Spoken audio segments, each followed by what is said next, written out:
There's a new game launching into early access this week that looks pretty interesting. It's called Grounded. It's an open-world multiplayer survival adventure game on a miniature scale. You and your friends have been shrunk to the size of an ant and must explore, build, and survive the perils of your own backyard. One of the reasons I think this game might be worth keeping an eye on is its developer, Obsidian Entertainment, who are known for their work on Neverwinter Nights 2, Alpha Protocol, Fallout New Vegas, Pillars of Eternity, The Outer Worlds, and that's just a few of the titles that Obsidian are known for. Point being, they've got a good history of making games people really like. They're also currently making Avowed, a first-person RPG that was easily one of the main highlights of the recent Xbox gaming event. I think because of their fairly well-established track record with making good games, that leads me to believe that there's reason to be interested in Grounded at the very least. So I wanted to make this video to let you know everything you might want to know about the game, where, when, and how to play it, and then also give you some of my initial thoughts. Before that though, let's take a brief word from today's sponsor. Today's video is sponsored by Raycon. The other month, they sent me their everyday E25 earbuds, their best model ever, and I've been using them just about every day since, when I'm doing things like chores or getting some exercise, and I want to listen to my podcast or music. These earbuds have 6 hours of playtime, seamless Bluetooth pairing, more bass, and a more compact design for a nice noise isolating fit. They've got great sound quality comparable to other top audio brands, and are about half the price of any other premium wireless earbuds on the market. That makes them a good option if you want to listen to music and podcasts when you're working from home, working out, on the bus, or whatever. So if you want to check these out yourself, head over to buyraycon.com/force for 15% off your order, or just click on the link in the description below. So we first learned about Grounded not too long ago. It was back in November of last year where the game was revealed at XO19. After the reveal, we got a story trailer which kind of set the stage for the adventure. There's this robot narrator informing us that we've been shrunk, the machine that could return us to normal is broken, and we must build a shelter and weapons to survive while trying to fix the machine and uncover the mystery of how we got there. So far, a lot of basic stuff, but we actually began getting a lot of developer vlogs which went into a bit of detail and more specifics about the game. The first developer vlog just gave a basic introduction. They said this is a co-op 1 to 4 player survival adventure game where you must explore, build, and survive. You start by picking from one of 4 characters, Max, Willow, Pete, and Hoops, and then you spawn with nothing, must craft tools, harvest resources, build weapons, and shelter. Kind of all the boilerplate, generic survival things that you expect. They mentioned that item crafting involves taking resources to this analyzer that lets you discover new recipes, and some items can be crafted on the go, while others will require a workbench. You're gonna have to set up your home base using this blueprint feature. Lets you map out the design before gathering resources to actually build it. You can also place markers, which lets you set points of interest in the world to help you navigate the yard a little more easily. And then they talk about how the world is filled with tons of different insect wildlife, some of which were neutral, some are aggressive. And if you're one of those people out there who are deathly afraid of spiders, there will be an arachnophobia mode to help deal with that. Now in the second developer vlog, we got kind of a few more fine point details about how they're trying to streamline the survival process. So they mention again how you can create and place custom markers. That's going to be a vital part of the experience, as the map doesn't have any default markers on it. The recipes in the game again are discovered through this analyzer, and they will be shared with everyone in the match if you're playing a co-op map. All of the armor, weapons, tools in the game can be shared with friends as well, and there will be numerous tiers of quality for all of that stuff. And they talk about how there's going to be storage units in the base. They mention that when you die, you will drop all the items, but they can be recovered by picking up your backpack where you died. Spawn locations in the map are set to this lean-to that you will place in the environment. And then they also touch on the fact that there is a hot pouch, blueprint, quick chat, executable, and emote radio. There are radios for each one of those things. And then in the last dev vlog that we got, they dive a bit into the base building, mentioning how you start off by unlocking this basic axe, which you will then use to chop down grass for planks to build walls, doors, and floors. And you can also chop down all sorts of the plant life in the environment, like these dandelions can be chopped down to give you these weed stems, and all of these different materials will allow you to build a different quality and durability structures. And it's gonna incorporate this basic kind of 3D construction. First, you're actually gonna place down these blueprints, and then you have to bring the resources needed to actually construct that thing. And all of the co-op players, if you're you're playing with other people, can see those blueprints that you place and can bring the materials to actually build it. The game will also have available this creative mode that will let you focus on building without any threats, and in this mode, all of the game's blueprints will be available. And then finally, in the video, they showcased a bunch of different types of bases constructed by the various members of the development team. So those developer vlogs kind of gave us a nice general look at the game, but we got this single player gameplay video that shows about 21 minutes of gameplay and really dives into a lot of the specific details, not only about like what kind of survival game and what different things you can do in Grounded, but also like what are some of the things that set Grounded apart from other generic survival games. So the video starts by showing the inside of this base with this lean-to, which again, this is the spawn point, and you can also rest in these to pass time if you want to go through the day and into the night period. Those will be done here. Inside of the base were also some vanity items like these chairs and lights. There's a craft bench, a couple of storage chests. Right outside of the base, they showcase this water storage, which is done in this spider web net. And then throughout the base as well, there's all sorts of little structures that will fulfill various roles. They also spent some time talking about how there are thirst and hunger meters in the game. So when you first start up, you're going to be thirsty and hungry, and you're going to have to search out for good food and hydration.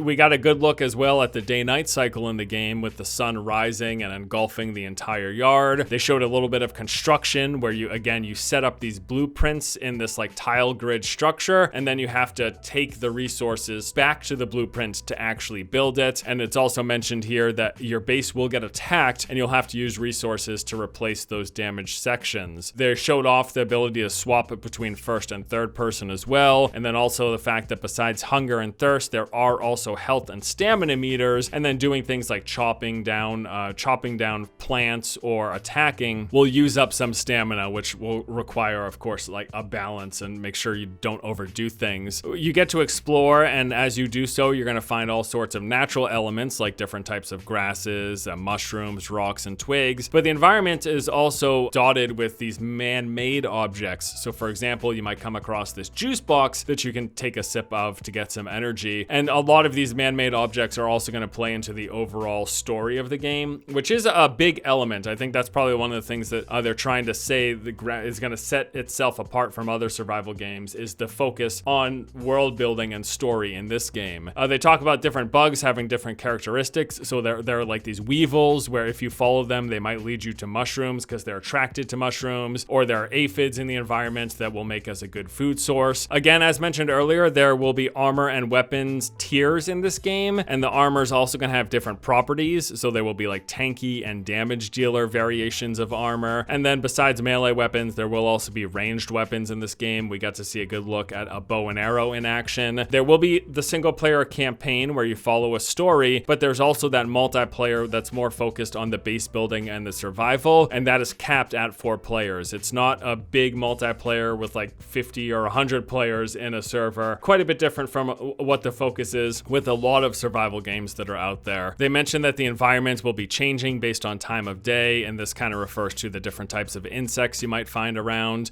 Certain ones will be more likely to come out at night, and you see a lot of them walking around surrounded by grass stems and stuff, but there will be all sorts of different landmarks and kind of zones in the environment. So for landmarks, they came across this abandoned ant hill, and in doing so, they also encountered this orb weaver spider, which completely obliterated the character. That is where they got to showcase how dying works. When you die, you go ahead and you spawn back onto wherever you set up your lean-to, and you actually drop everything you're carrying on you when you die, so this requires you to go back to your body and pick up that backpack. I think it's worth noting too that they teased and touched on kind of some mystical elements to this world and story. I think that makes sense in general, given that it's a game about being shrunk down to the size of a little insect. Clearly there's something magical or mystical going on here. So as you go through the single player story, you have this little robot buddy, which was showcased in the story trailer, and he kind of helps you through the adventure and uncovering the story as to why you're here. And again, they then dove into the fact that Obsidian is really trying to continue their overall focus as a studio on telling great stories within the game. And even though that's not something you expect from a survival game necessarily, that is a focus here. There is a big emphasis on the storytelling elements. And then finally, they right as at the end of the gameplay video, they walked into a new new zone because there are different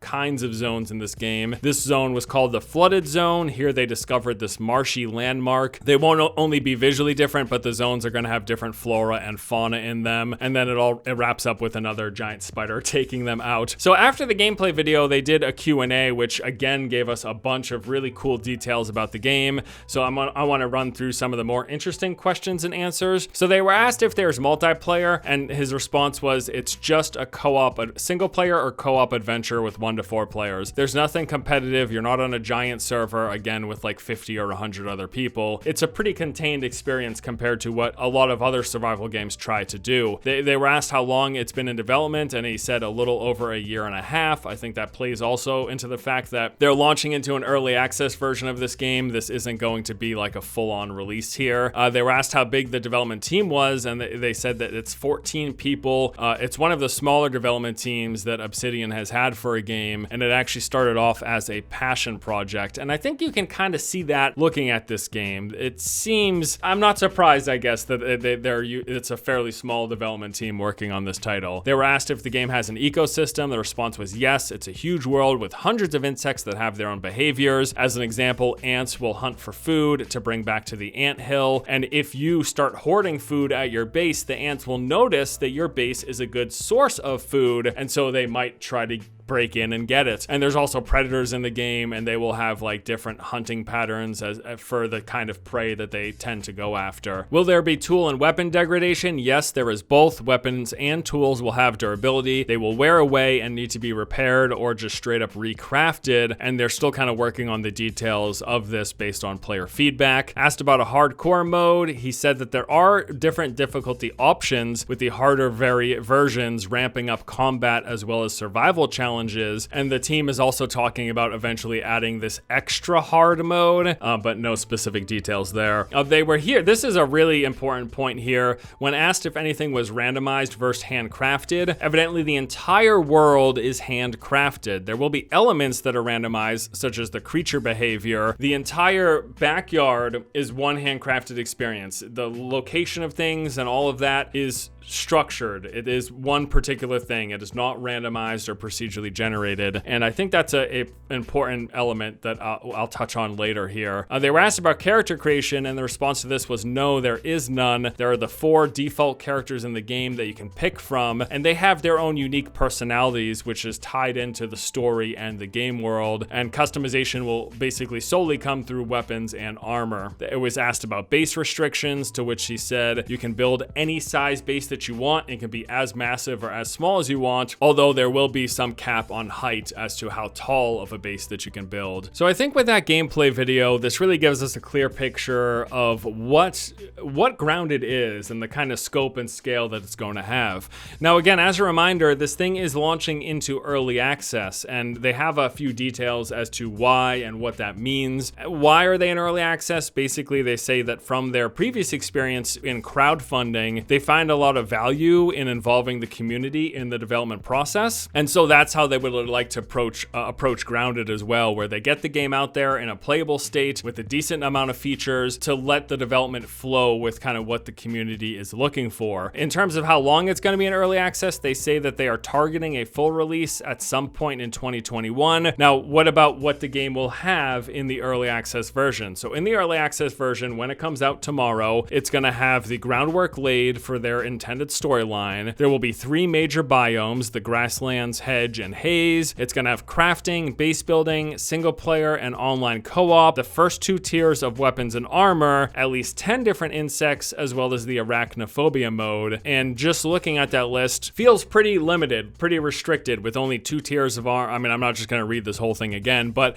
yeah, that seems like it's a relatively small scale and scope, and I'm going to be very curious kind of how much time and just how much game there is to be enjoyed when this thing comes out tomorrow. Now, how is this early access version going to differ from the full version? Well, they say with the full version, they're going to complete the storyline. They're going to add Steam achievements and cards. There will be more bugs, more environments and biomes besides the 3 that we're getting now, more crafting recipes, as well as additional features and updated systems to improve the entire experience. The price will go up as well over time. This is pretty commonplace for early access access. It starts the cheapest, and then gets progressively more expensive leading up to the full release. So with all that information, here's some of my first thoughts. I think that they're gonna have to be very careful.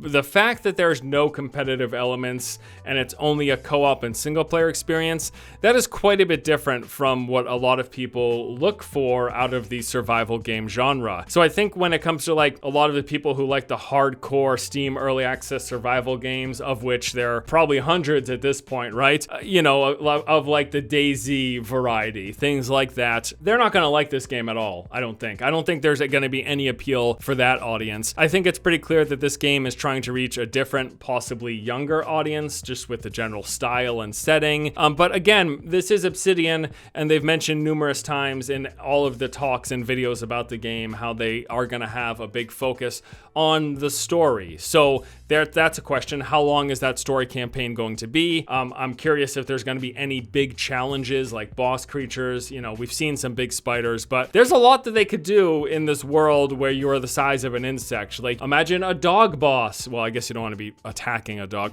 I don't know. There's ideas, there's things that there's a giant rat. How about that? What about a giant rat that you have to fight? I just throwing spitballing here. But yeah, are there going to be any massive challenges, or is it just going to be the basic loop of you fight insects, you gather grass and twigs and stuff, and you build a base and armor? Are there any kind of big difficult goals to work towards? That also ties into how's the long-term progression? How interesting are those gear tiers? Things to keep players engaged beyond that main story. And I'm also very curious about, besides the fact that there's like no competition here, it's a single player co-op only, like the replayability with the static world, with not a procedurally generated landscape that changes every time you make a new backyard or whatever. It's always going to look the same. The layout's going to be the same. The points of interest are going to be the same every time you play this game. How is that going to affect the replayability? Again, it's a game from Obsidian. Obsidian has a great track record. They've made some fantastic games. I think that in and of itself is enough of a reason to at least want to give this game a look. It's a lot different, and it's clearly trying to target a different audience than the standard survival experience.